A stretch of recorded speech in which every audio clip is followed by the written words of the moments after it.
This is the story of Palm Sunday. You know, God sent his son, Jesus, to rescue and show us how to love each other. But not everyone believed that Jesus really was God's son. The ones that did believe in him did something fantastic on Palm Sunday. Jesus was walking into Jerusalem for a special event called the Passover.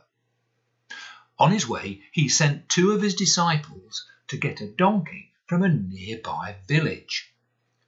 He even told them where it was tied up. They were a bit puzzled, but still they obeyed him. Strange, really strange thing to do, they thought. The owner let them borrow the donkey. They brought it to Jesus and threw their coats on its back, and Jesus got on. When they got to Jerusalem, the disciples realized why Jesus wanted the donkey, as loads of people were waving palm leaves and laying their coats to make a path for Jesus and the donkey. The crowds praised Jesus, shouting things like, "Blessed is the name of the King who comes in the name of the Lord. Hosanna, Hosanna."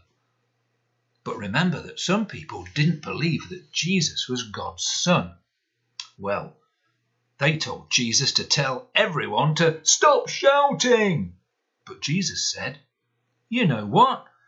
If they stop shouting, even the rocks on the ground will shout." The people who didn't like Jesus didn't like the idea of people or even rocks praising him.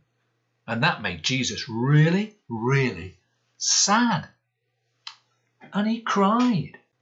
But Palm Sunday isn't a sad story. It's the start of Easter week or Holy Week, and which is all about Jesus' amazing rescue for all of us. And Palm Sunday is a reminder of Jesus' love and how special that rescue is.